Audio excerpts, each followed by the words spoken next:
5 smiles. That's all it takes. 5 expressions you trust.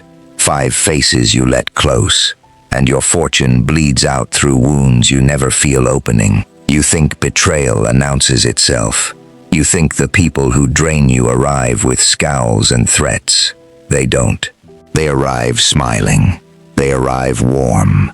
They arrive as the last people you'd ever suspect, because the smile is not a greeting. The smile is a tool, and in the hands of the right person, it is the most efficient weapon ever built for separating you from what you own. Niccolo Machiavelli understood this 500 years ago, watching the courts of Florence from the inside. He watched men laugh at banquets and cut throats by morning. He watched princes embraced by allies who were already selling them. And he wrote down what almost no one has the stomach to say out loud. The men who ruin you are rarely your enemies you guard against. It's the smile you let pass the gate that finishes you. By the end of this, you will recognize 5 smiles, and once you see them, you cannot unsee them. Smile number 1, the flatterer. Start with the loud ones, the people who tell you constantly how much they love you, how loyal they are, how they'd never. Watch them.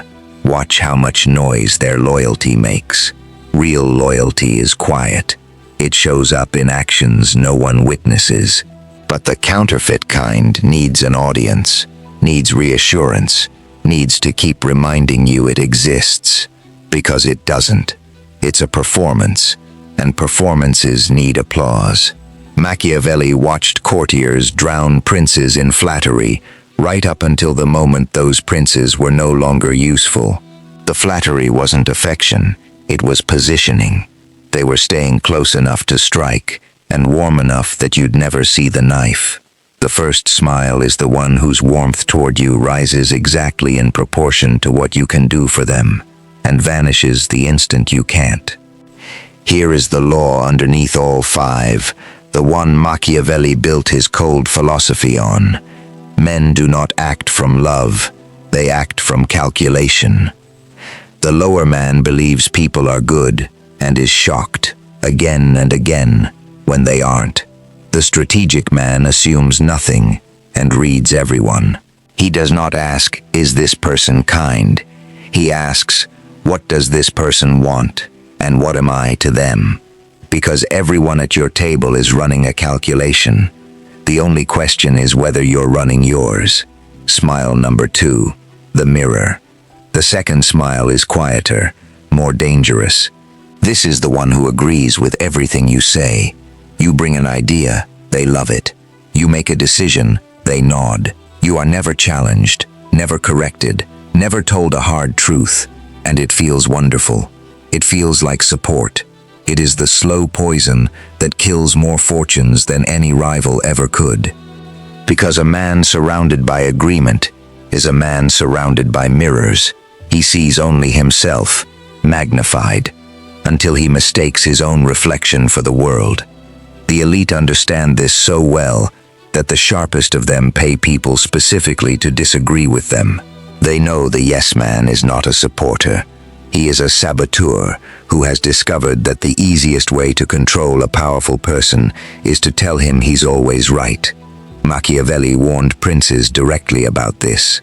The court fills with agreement, because agreement is safe, and truth is dangerous.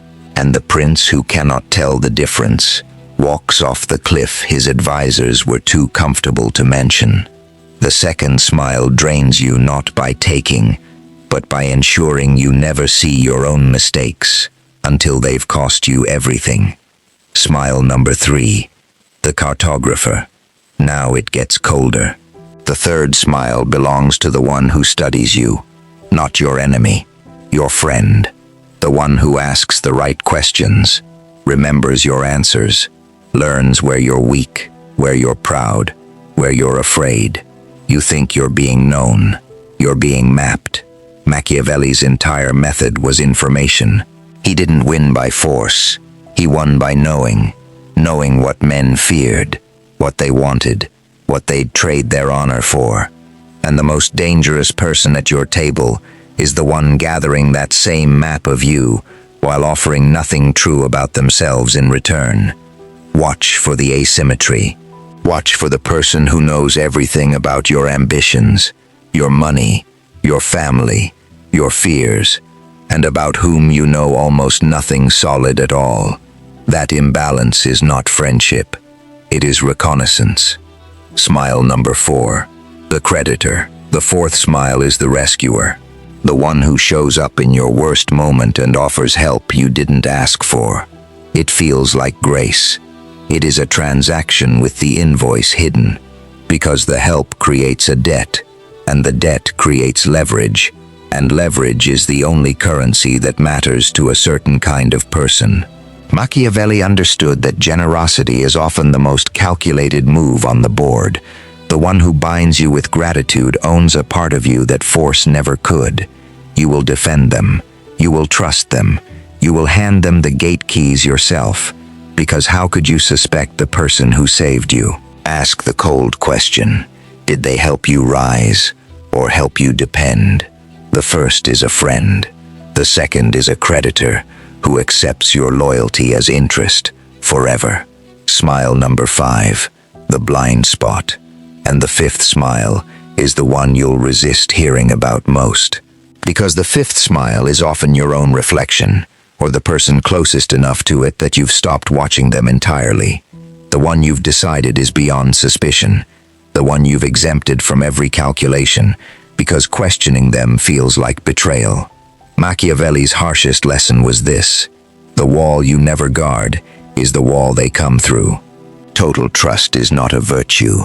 It is an unlocked door, and the person you'd feel guilty for watching is precisely the person positioned to take the most. Because you've handed them access no enemy could ever earn. This is not paranoia. Paranoia is fearing everyone. This is something sharper.